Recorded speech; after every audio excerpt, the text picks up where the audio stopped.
Até semana passada estávamos aqui numa série falando sobre as bases da fé cristã. Vamos começar hoje uma nova série citando exemplos de fé cristã.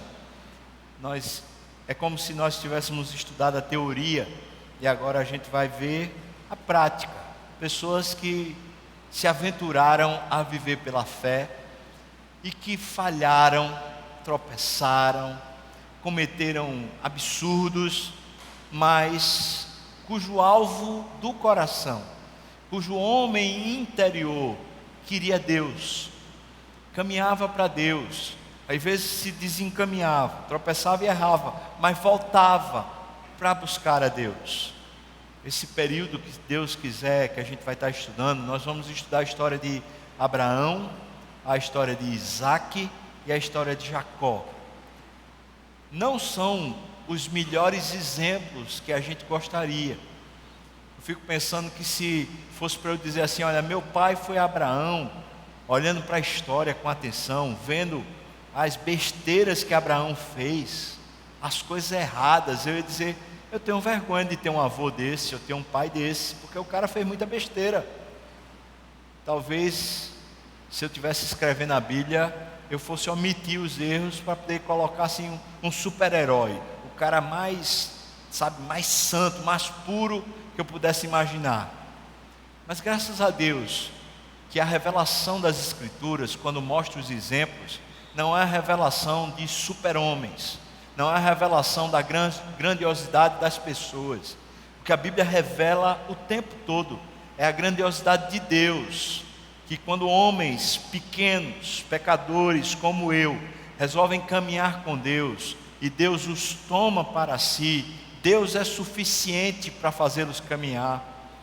Deus vai encontrá-los, Deus vai resgatá-los, Deus vai fazê-los caminhar por um caminho reto, ainda que esses homens sejam feito eu, pequenos, pecadores, que erram o alvo, que pecam, que deixam a desejar, mas que foram conquistados e continuam sendo conquistados para caminharem com Deus. Quando a gente olha exemplos, a gente pode interpretar errado, a gente pode pegar lições para validar o nosso próprio pecado e o nosso erro. Eu fico imaginando, por exemplo, semana passada estávamos falando aqui da omissão de Abrão, estávamos falando aqui do erro dele entregar sua esposa para outro homem, e alguém poderia então justificar-se dizendo, olha, se Abrão foi assim, imagine eu, rapaz, não, eu não preciso ser sério com minha família. É possível que a gente pegue as lições que estão lá, as histórias, os exemplos, e a gente use mal, justificando os nossos próprios erros. No entanto, a Bíblia não quer nem revelar os erros, nem os acertos, mas quer revelar um Deus tão grande, tão maravilhoso, que vai ao encontro daquele que foi chamado por Ele mesmo, e Ele resgata e faz esse homem caminhar pelo caminho da justiça, por amor do nome do Senhor. Essas histórias, portanto, de exemplo, não são histórias para poder a gente se fiar nelas, para a gente tentar justificar alguma coisa, ou explicar outra coisa a respeito de nós. São histórias para dizer para mim e para você, é preciso caminhar pela fé. É preciso que Deus seja grande o suficiente para nos fazer fiel. É preciso ter um Deus gigante, mais do que ter homens grandes. É preciso Deus ser fiel, mais do que a gente. É para produzir na gente um coração submisso, um quebrantamento, uma vida com o Senhor. Abra sua Bíblia, por favor, em Gênesis capítulo 13. Nós vamos ler o capítulo todo, é um capítulo pequeno, e essa história que é mostrada aqui tem algumas lições para nós. Gênesis capítulo 13. Todo capítulo 13, tá bom? O texto nos diz assim: Saiu, pois, Abrão do Egito para o Neguebe, ele e sua mulher, e tudo o que tinha, e Ló com ele. Era Abrão muito rico, preste atenção nisso. Ele era muito rico, ele possuía gado, prata e ouro. Fez as suas jornadas do Neguebe até Betel, até o lugar onde primeiro estivera a sua tenda, entre Betel e Ai, até o lugar do altar que outrora tinha feito. E aí Abrão invocou o nome do Senhor. Ló, que ia com Abraão, também tinha rebanhos, gados e tendas. E a terra, presta atenção, não podia sustentá-los para que habitassem juntos, porque eram muitos os seus bens, de sorte que não podiam habitar um na companhia do outro. Houve contenda entre os pastores do gado de Abraão e os pastores do gado de Ló. Nesse tempo, os cananeus e os ferezeus habitavam essa terra. Disse Abrão a Ló: não haja contenda entre mim e ti, entre os meus pastores e os teus pastores, porque nós somos parentes chegados. Acaso não está diante de ti toda a terra? Peço-te que te apartes de mim. Se fores para a esquerda, eu irei para a direita. Se fores para a direita, eu irei para a esquerda. Levantou os olhos e viu toda a campina do Jordão, e que era toda bem regada, antes de haver o Senhor destruído Sodoma e Gomorra, como o jardim do Senhor, como a terra do Egito, como quem vai para Zoar. Então Ló escolheu para si toda a campina do Jordão e partiu para o oriente. Separaram-se um do outro. Habitou Abrão na terra de Canaã e Ló nas cidades da campina, e ia armando as suas tendas até Sodoma. Ora, os homens de Sodoma eram maus e grandes pecadores contra o Senhor. Disse o Senhor a Abrão, depois que Ló se separou dele: ergue os olhos e olha desde onde estás para o norte, para o sul, para o oriente e para o ocidente, porque toda esta terra que vês, eu te darei, a ti e a tua descendência, para sempre. Farei a tua descendência como o pó da terra, de maneira que se alguém puder contar o pó da terra, então se contará também a tua descendência. Levanta-te, percorre essa terra no seu comprimento e na sua largura, porque eu te darei. E Abrão, mudando as suas tendas, foi habitar nos carvalhais de Manre, que estão junto a Hebrom, e levantou ali um altar ao Senhor. Amém. Vamos orar de novo, irmãos. Ó Pai, eu mais uma vez clamo a Ti. Por favor, Senhor, seja aqui o nosso socorro. Traga-nos ao coração, a mente, aqui cativos do Teu Espírito, Deus. Por favor, nos conduza e nos ensine aquilo que Tu queres ensinar. Queremos estar assim confiados no Senhor, Pai, movidos pelo Senhor. Por favor, a mim e aos meus irmãos, em nome de Jesus, amém, Senhor Deus, amém. Semana passada a gente estava vendo que Abraão foi para o Egito. Ele foi porque havia fome na terra. Era uma contingência, o que estava acontecendo era uma contingência de recursos, um problema financeiro, vamos dizer assim, era um problema de falta de manutenção. Ele estava com fome ou com seca e precisou ir para o Egito. Assim foi que ele imaginou. Capítulo 13 diz que ele volta para o lugar da sua habitação. Esse capítulo 13 vai mostrar para nós, assim, dentro dele mesmo, o contexto no qual Abraão está voltando para a presença do Senhor. Perceba que existem duas coisas que a gente precisa olhar no texto e verificar bem claramente, porque elas vão orientar a nossa percepção do texto. Primeira coisa que o texto diz para nós é que Abraão volta do Egito muito rico. Ele, quando foi para o Egito, ele já tinha uma boa quantidade de recursos, mas quando ele sai de lá, ele sai cheio de benesses que ele ganhou do faraó, e ele vem muito rico. E diz o texto que também Ló veio muito rico, cheio de recursos. E quando eles chegaram para habitar nesse lugar, que era o lugar que Deus tinha separado para eles, diz o texto que não havia provisão suficiente para os dois, para o rebanho dos dois, para a demanda que tinha sido criada. Perceba, irmãos, que o assunto ainda é essa questão do enriquecimento.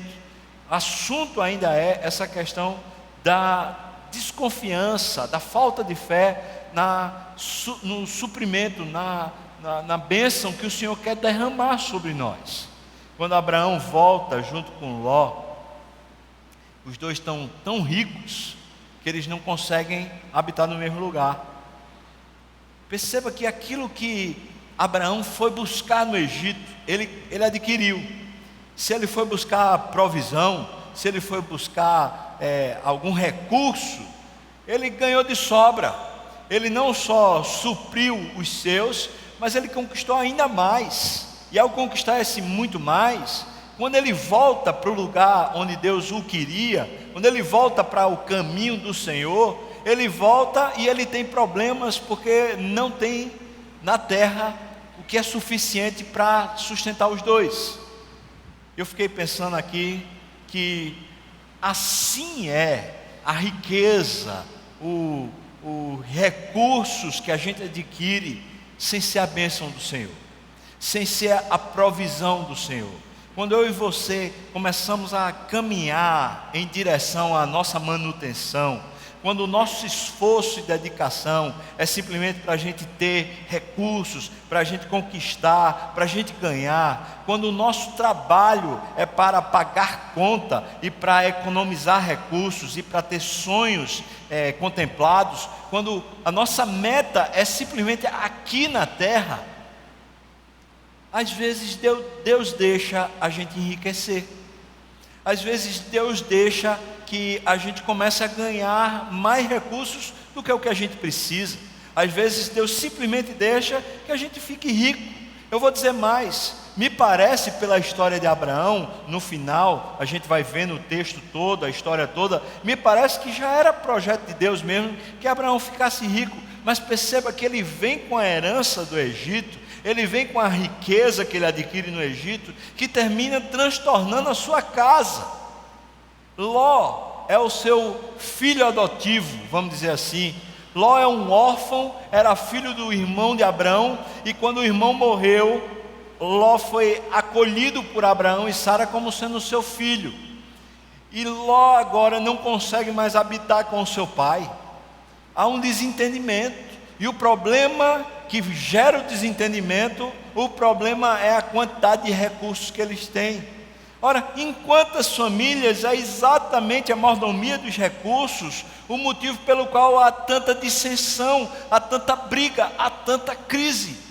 Quantas famílias estão padecendo justamente por causa, não necessariamente da falta dos recursos, mas por causa dos recursos, por causa da mordomia, do gerenciamento, do governo dos recursos que se tem? Quanta gente que perde completamente a capacidade de ter uma boa ambição. A ambição, ela por si só não é má, mas parece que existe uma espécie de vírus, alguma coisa que danifica, e a nossa ambição não consegue funcionar da maneira que deveria funcionar. Nós fomos criados para anelarmos Deus, para querermos mais Deus, para buscarmos mais a Deus, para termos mais expectativas em Deus, para realmente dependermos de Deus. Isso é uma boa ambição, quando a gente está realmente querendo, buscando mais a Deus. No entanto, parece que desde a queda, o homem, por causa dessa coisa que começou a destruir a essência do homem, essa coisa do pecado que começou a dilacerar o homem, ele não consegue mais ter as suas expectativas em Deus. Nós somos guiados aparentemente hoje pelo que vemos, mais do que pela fé. Perceba que Abraão, quando volta do Egito, ele aparentemente começou a aprender a lição do que é confiar em Deus.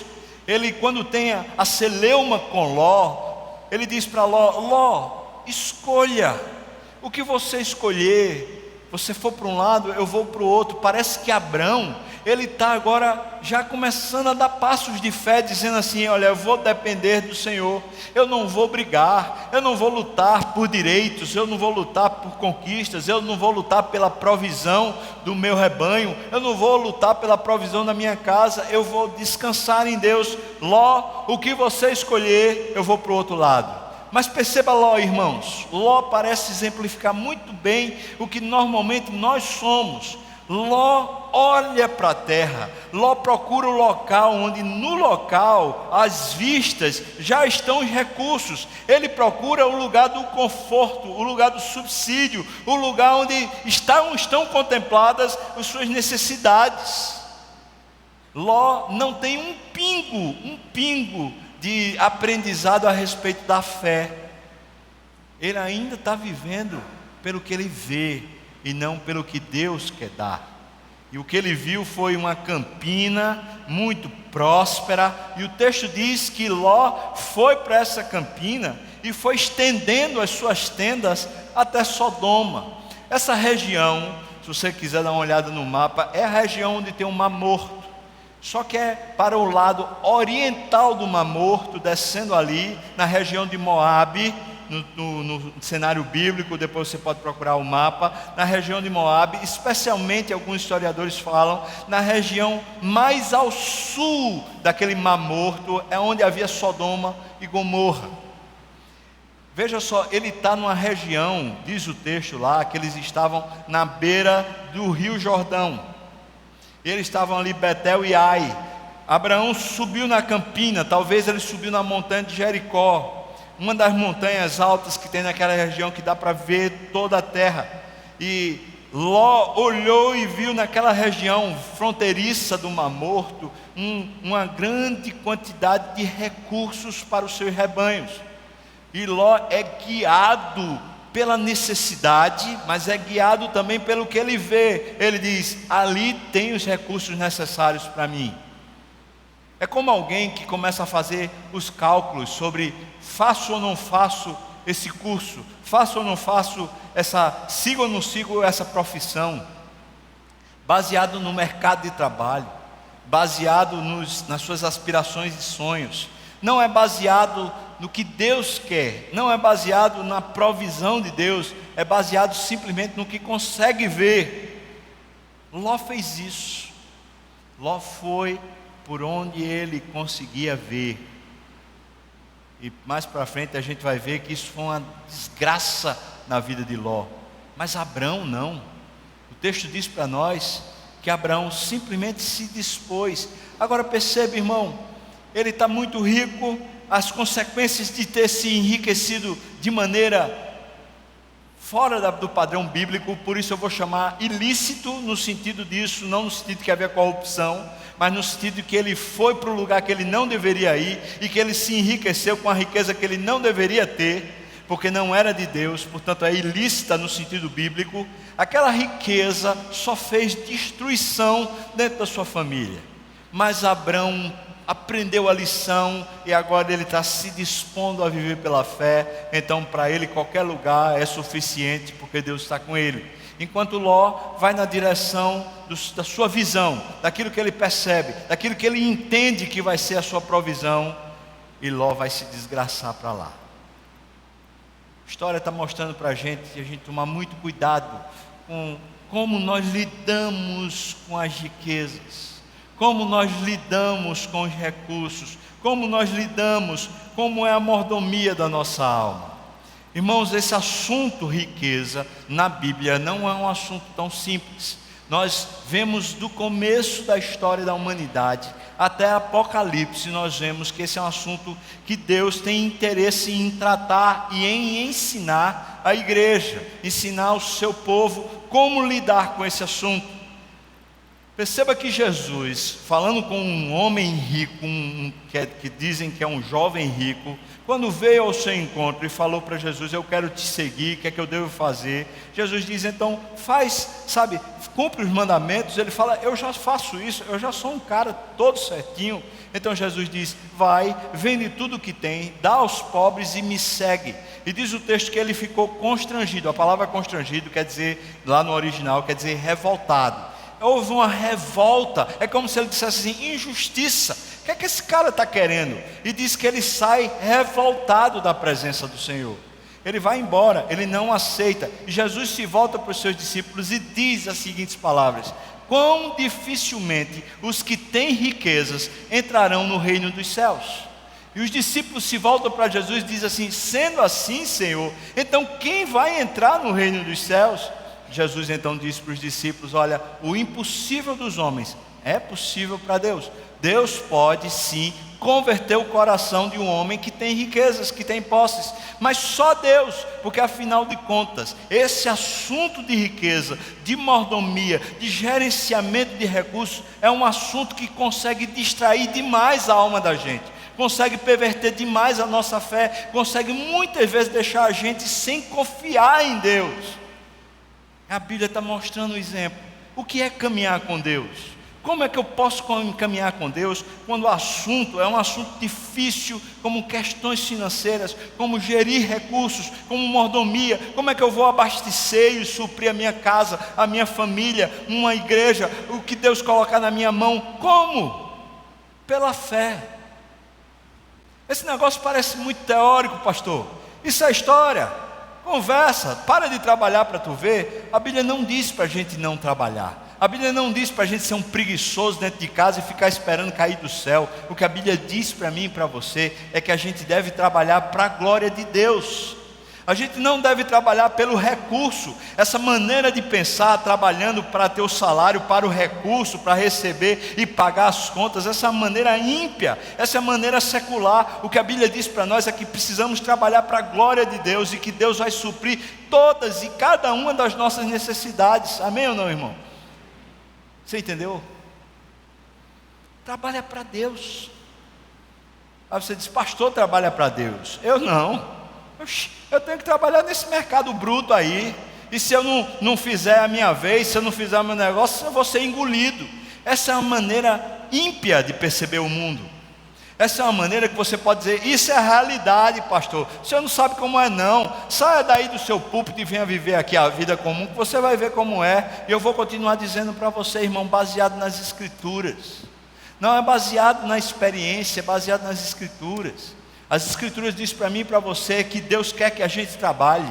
Deus, quando fez o homem, antes mesmo do homem pecar, Ele já trabalhava. Mas precisamos trabalhar para a glória de Deus. E o Senhor suprirá cada uma das nossas necessidades. Quando Paulo escreve a Timóteo, ainda falando sobre esse assunto de riqueza, ele diz assim: olha só, aqueles que querem ficar ricos, preste bem atenção, irmãos, aqueles que desejam, que lutam, que se esfafam, que brigam para ficarem ricos, aqueles que querem, aqueles que, mesmo que sem lutar, mesmo sem trabalhar muito, mas o desejo da vida, o alvo da vida é ficarem ricos. Aqueles que querem ficar ricos caem em muitas astutas ciladas do inimigo. Não podemos brincar com esse assunto. Esse assunto muitas vezes desvia a nossa alma. Tem gente que vem para a reunião de oração, que vai buscar a Deus porque quer riqueza.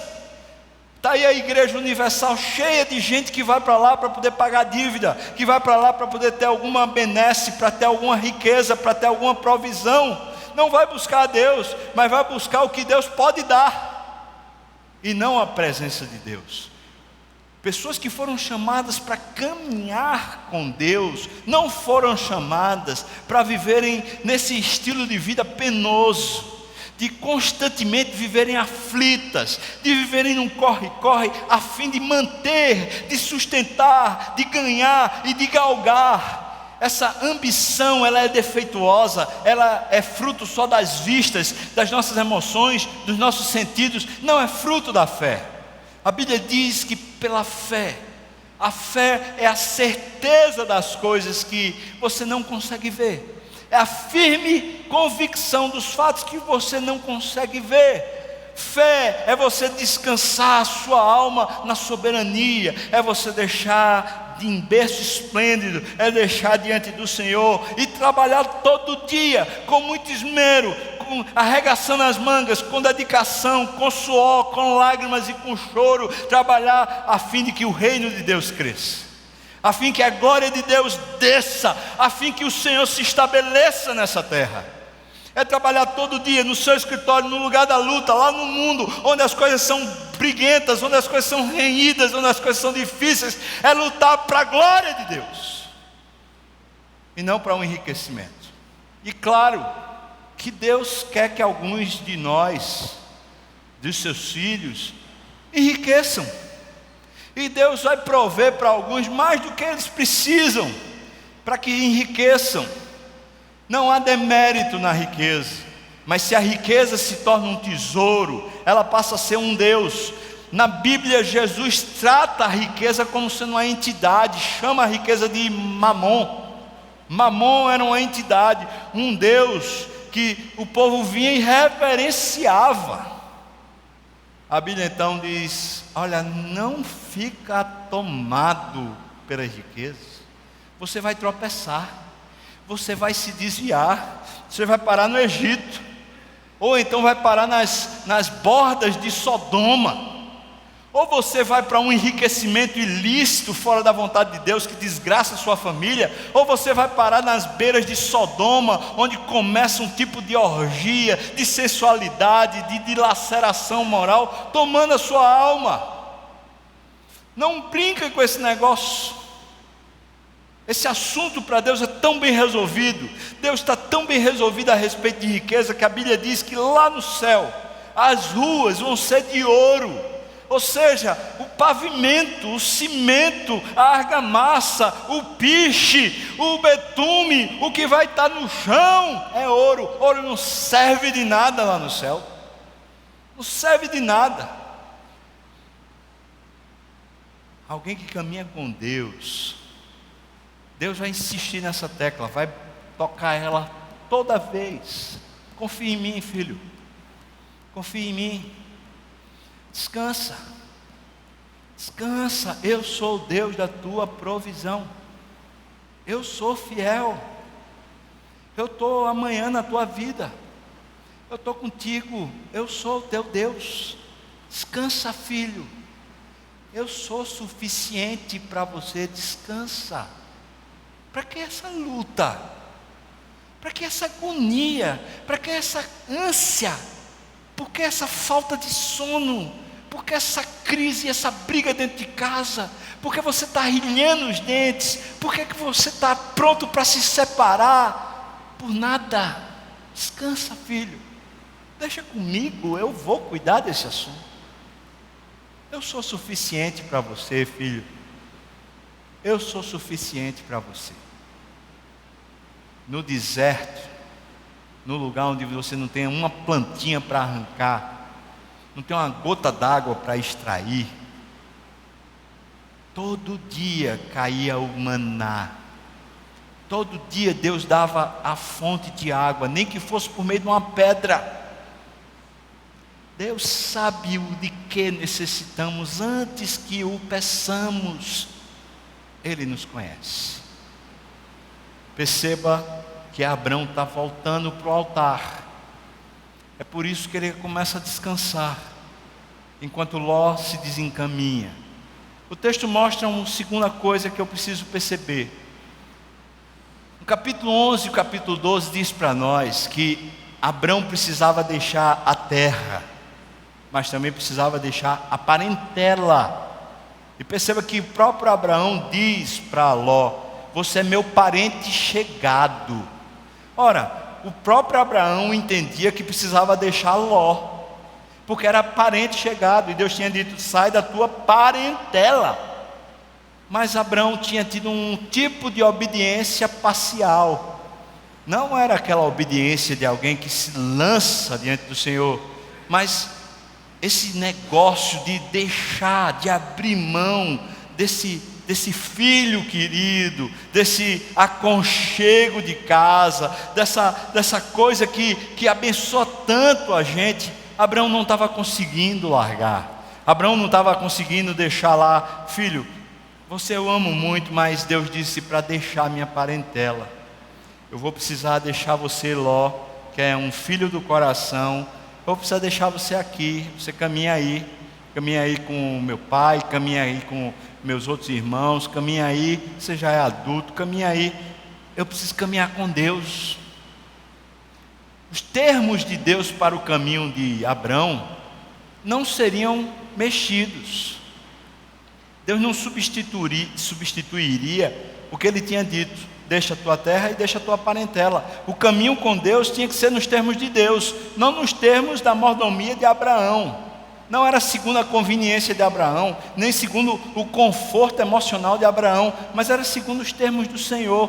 Deixa a tua terra, deixa a tua parentela. E eu fiquei pensando nisso, eu disse: Deus, quantas vezes eu me apego a coisas, eu me apego a situações, eu me apego a cargos, eu me apego a salário, eu me apego a pessoas, eu me apego a estruturas, eu vou me apegando, e às vezes viver pela fé, eu vou precisar desapega ao LX, não é?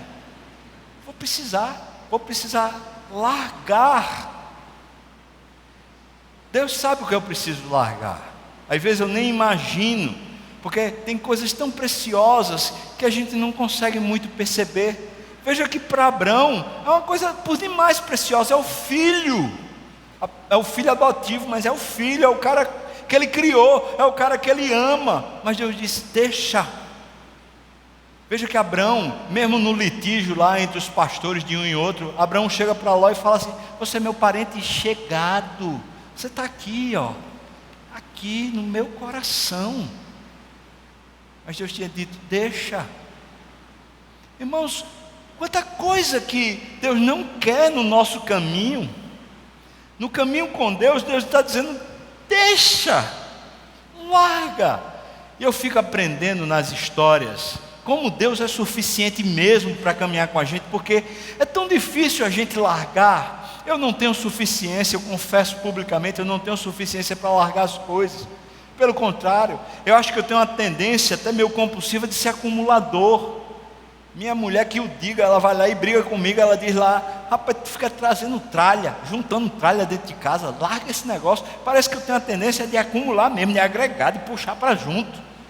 Mas irmãos, o caminho com Deus, o próprio Deus especifica e diz: larga. O que é que Deus disse para você largar? Algumas vezes eu precisei largar o ministério diante de Deus, ainda que Deus me devolvesse, mas eu tive que devolver. Deus, olha, toma, eu não aguento, eu não consigo, não dou conta, não sou suficiente para esse negócio, para mim é difícil demais, é duro demais, é pesado demais, toma. E Deus vai lá e diz: agora, filho, que você entregou, caminha.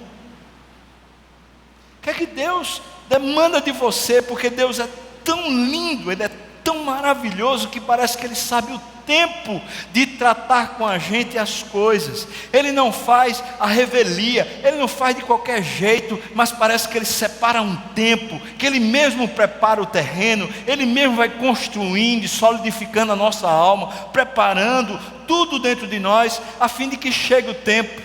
Talvez alguns pais aqui sofram aquela síndrome que dizem lá do ninho vazio. Os filhos foram, mas os pais não estavam preparados para deixar. Talvez alguns pais aqui sejam aqueles controladores, manipuladores, que ficam ainda interferindo na vida dos filhos. E Deus está dizendo: desapega, deixa. Diz: agora eu preciso caminhar. Caminha comigo aqui, caminha.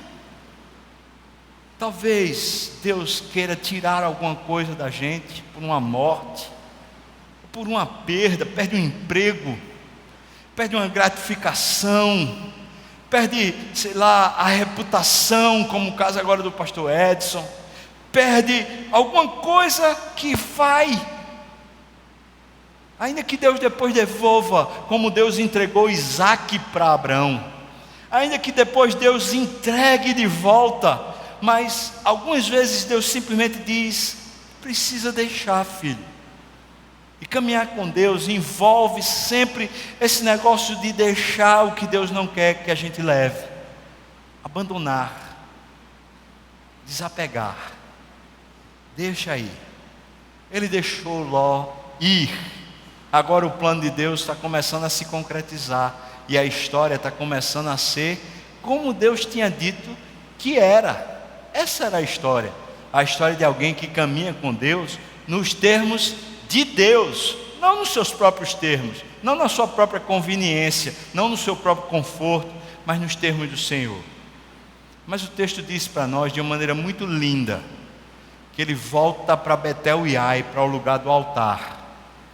Depois o texto diz que ele sai de Betel e Ai e vai em direção aos cavalos de Manre, na região de Hebron, e lá ele edifica um altar. E essa é a lição, irmãos. Parece que a nossa vida, ela vai ganhando os contornos da graça de Deus, ela vai ganhando a beleza da presença de Deus, ela vai ganhando sentido e significado à medida que caminhamos para o altar. Enquanto a gente está caminhando na aflição da vida, enquanto a gente está caminhando nos apegos nossos, enquanto a gente está caminhando numa mordomia louca, que a gente está procurando adequar as coisas segundo a suficiência que a gente tem, enquanto a gente vai nessa crise, fazendo e deixando de fazer, lutando e se esforçando, a vida vai perdendo o gosto, a graça, o significado, ela vai se tornando uma guerra, uma morte, uma tristeza, um sufoco, ela deixa de ser vida, a vida abundante do Senhor. Mas parece que quando o nosso coração volta para o altar e diz: é ali o meu lugar, é ali, adorando o meu Senhor, debruçado diante dele, pondo a minha alma no regalo do Senhor, no conforto do Senhor, me pondo na presença do Senhor, porque na presença do Senhor há delícias perpetuamente, na presença do Senhor há paz, uma paz que toma a nossa alma e descansa, um descanso absurdo, que pode estar tudo contra, pode estar martelando na cabeça. Paz toma a alma no altar. No altar. Abraão vai para o altar. Homens de fé, mulheres de fé vão para o altar. Não vão para o corre-corre, ainda que trabalhem muito. Não vão tentar com as próprias forças, ainda que tenham ideias e planejem e projetem. Homens e mulheres que caminham pela fé, eles vão até o altar, e no altar eles se entregam. Senhor, eu quero teu governo, e eu quero a tua presença, é o que eu quero tu, Senhor, eu quero a ti, Senhor. Vem, por favor, está comigo. O caminho da fé vai levar a gente sempre ao altar, sempre até a presença de Deus. E aí a gente está vendo Abraão se levantando do tropeço, se levantando da bagunça que ele tinha feito, se levantando da destruição que tinha tomado a sua vida, a bagunça com a esposa, a crise com a família, os problemas de administração e mordomia de recursos, a bagunça toda está se resolvendo no altar, no descanso da alma, na vida com Deus, deixando lá para Deus cuidar. Ontem pela manhã eu fui pregar numa conferência de pastores lá em Garanhuns. Estava falando sobre altar, e ao final eu convidei os pastores, aqueles que quisessem entregar-se no altar do Senhor, mais uma vez entregar a vida ao altar do Senhor, para que Deus fizesse o que bem entendesse com a vida deles. E vocês devem saber que muitas vezes nas minhas falas, naquilo que Deus está colocando no meu coração, eu sou bem duro e bem contundente. E com aqueles pastores, irmãos, pode ter certeza, foi martelo que esmiuça a penha, foi paulada. E no final, chamei os pastores, e menos da metade, irmãos, veio até o altar e se posicionou diante do Senhor. Caminhar com Deus não é coisa para pastor, é coisa para crente, é coisa para gente que quer Deus. Ir até o altar é para qualquer um, mas não é para qualquer um. É para qualquer um que queira Deus, mas não é para qualquer um que acha que pode. Mas só aquele que diz: Deus é o meu tesouro, a minha fortaleza, o meu baluarte, a minha grande conquista. Eu quero o Senhor. Queria convidar você, irmão, se você está dizendo sim, eu quero ir até o altar, eu quero ali depositar a minha vida, eu quero deixar diante do Senhor, faça o que quiser, Deus, eu quero descansar em Ti, eu quero ter o prazer do Teu aconchego, do Teu acolhimento e da Tua presença, eu quero ter paz. Aqueles que querem de fato debruçar a vida no altar do Senhor, eu queria convidar você, irmão ou irmã, a ficar de pé. Se você quer, fica de pé e a gente vai orar. Agora colocando isso diante do Senhor, pedir o pessoal do louvor para vir para cá já. A gente fica de pé para dizer: Senhor, eu quero, eu estou me entregando, faça o que quiser. Eu quero viver para a Tua glória. Amém. Oh, meu Pai, eu estou aqui de novo de pé, Senhor. Fiquei no primeiro culto e agora no segundo estou de novo. Senhor, eu quero mesmo esse negócio para mim. Nós queremos, nós estamos de pé aqui porque estamos dizendo para o Senhor: eu quero, Deus, por favor, se eu estou apegado a alguma coisa e o Senhor está dizendo para tirar, então tenha liberdade, Deus, me leva até esse lugar do altar. Eu quero aquilo mais do que qualquer outra coisa, eu quero a Tua presença mais do que qualquer outra coisa. Senhor Deus, traz a Tua presença então, Senhor. Inunda a nossa alma, Senhor. Toma-nos no colo e nos abraça. Agracia corações aqui. Resplende a Tua glória. Faz florescer nos corações a unção do Espírito, o óleo do Senhor, a alegria do Senhor, a paz que inunda o coração. Toma o Teu povo nas Tuas mãos, Senhor. No nome de Jesus. Amém, Senhor Deus. Amém.